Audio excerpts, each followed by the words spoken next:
very special event today because we know as parents and children what that special relationship is between parents and children.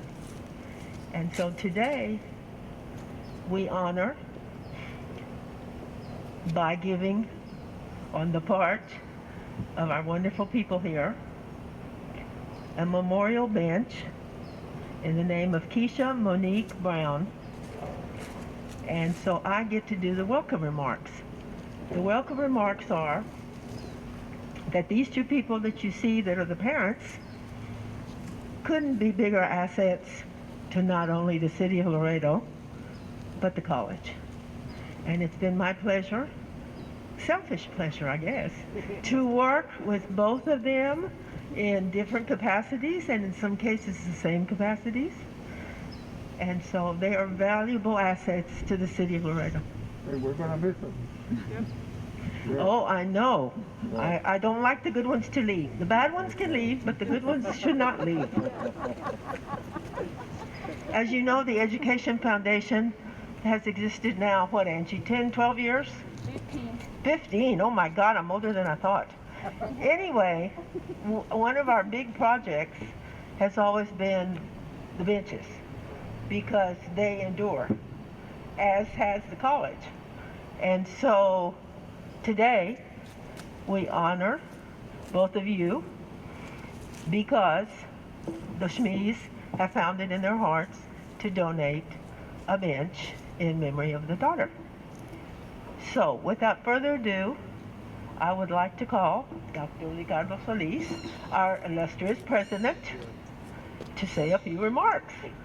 Today is a very memorable day that I know is going to be a permanent structure here with the Laredo family, and of course, especially with the parents of Sesha Monique, is going to be an incredible asset to have here, especially coming from Carolyn, the most optimistic, positive person.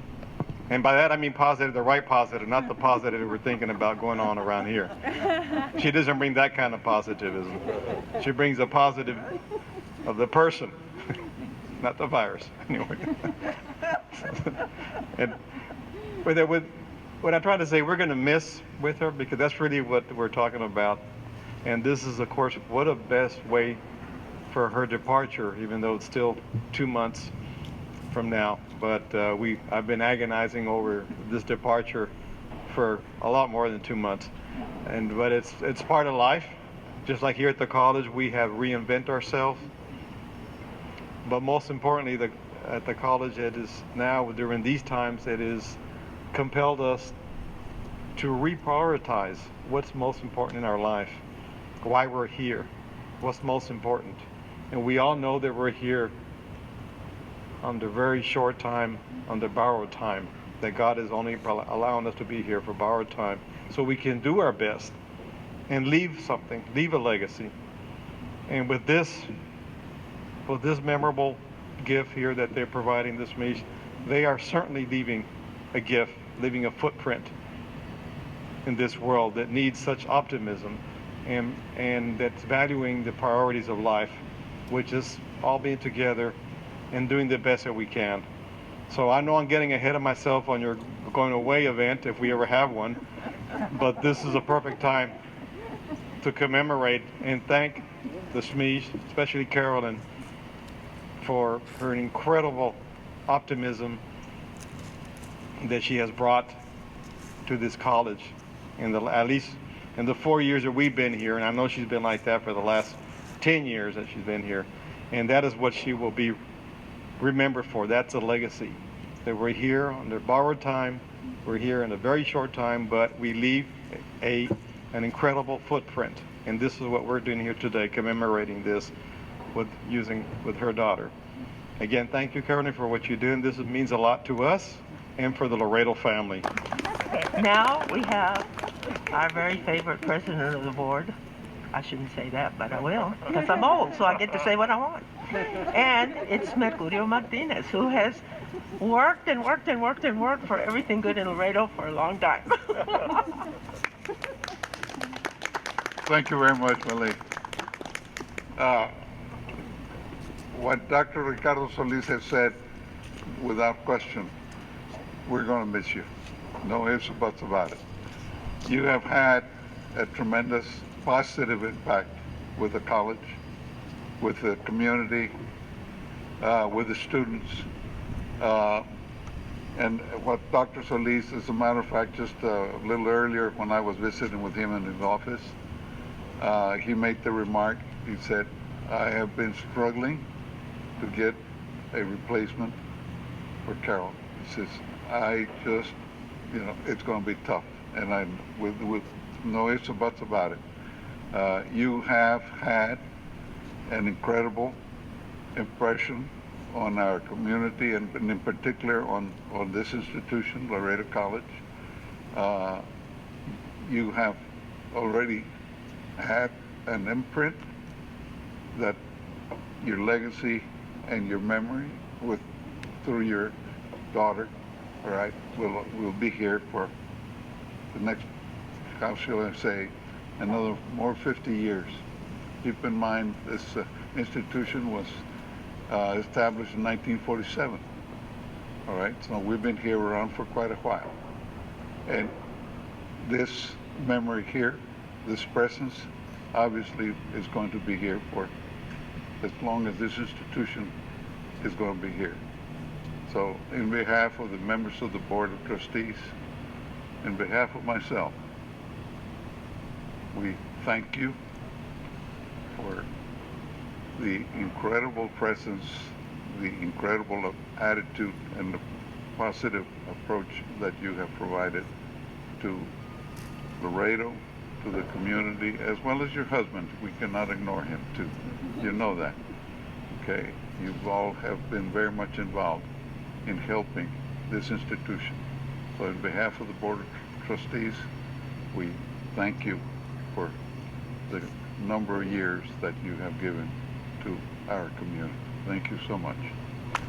And now it gives me great pleasure to introduce somebody who needs no introduction, and that is Carolyn Speed. There couldn't be a more fitting day. I woke up this morning and thought, oh, this is going to be a tough day, and I was a little sad because 45 years ago is when I gave birth to Keisha. But the Lord is good and has blessed me. I love Laredo, as you know, and I love the college. It's my choice to leave. Actually, really is for health reasons. Dr. Ricardo and Dr. And Judge, they know that, because I love it. I love the people that I work with. I have from the moment when I stepped into the college, and I have tried to do everything I could to be a great role model. And even though I'm going, I won't be forgotten. I'm not going to let you forget me. I will still be here. But we wanted to dedicate this bench to Keisha. Keisha was my oldest daughter, and as you guys know, Kenneth is her stepfather. He's not her father, but he took her on as his own. I just want to tell you a little bit of her story. She was born normal. So on the day that we had her, which would be 45 years ago today, she was normal for 6 months. Then she had a situation come, and when I took her to the hospital, she was dead. So she really is a living miracle because they resuscitated her. But of course, when they resuscitated her, I knew when I saw her shaking, something's wrong. And so she became cerebral palsy. And they kept saying she was not going to make it. She will not live. That's what I heard a lot of her life, and she endured many, many things. I was sharing with Horacio that when I came to Laredo, we let her be with her father until I could find a place in Laredo, because we were coming from Indianapolis and Anderson, and she had had some very good care. And he was supposed to give her back, and he never would. So we worked it out where she would come and be here in the summers. And she had 2 of her major surgeries here. And I actually thank the Lord for allowing her to be here with me as her mother. And Dr. Garza Gongora actually really, with God's hand, saved her life. But she lived to be 40. When Ken and I went, she had not come that summer. I had told her father, I think she's traveling too much, We treated her like she was a normal child. I said, but I think we need to stop this and let her rest. I was sensing that she was starting to deteriorate for being handicapped for a long time, and the doctors were telling us that too. So since she didn't come that summer, we went to her. And at Christmas, and Ken said, I'll go with you. And it was in Nashville where they were living. And as we left that Monday, I just had a sense in my heart, I didn't know if I would see her again, to be honest with you. But I was praying I would.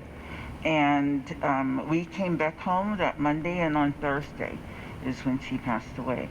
So then we had to go back, of course, for the funeral. But I wish all of you could have known her, but she will be here, and it will remind you of not only her, but me and my love for you, and it will remind me when I come to visit her. My family, none of my family could come because of the COVID situation, so, and I understand that, but you are my family, and that's why I've been able to live in Laredo. I used to tell my students when I taught them, you're my family. When the day you walk in my class, I love you. Whether you love me or not, and it doesn't matter what's going to happen during the semester, I'm going to continue to love you because that's who I am. So I say to you, I'm going to continue to love you. I thank each and every one of you that are here to help me honor her, and I will always be a Laredo College fan and person. Thank you. Well, who has the scissors? Oh my gosh, scissors are right here. If you will participate also, Doctor. All right. And cut that bench.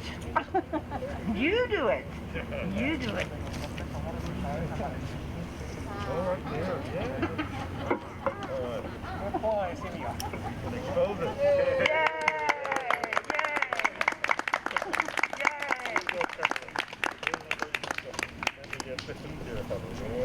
Thank you. And from a personal standpoint of view, I have to say that Carolyn and her husband have been absolute fabulous people to have anything to do with, and have always done their utmost for Laredo College. And so it was a heavy heart that we acknowledge that they will be leaving, at least the campus presence, hopefully not too far away. But we love you, and your contributions to the college and the programs and the students have been immeasurable. And I am very sneaky because I know all the background stuff, see? So I know how far it goes. But a word of thank you.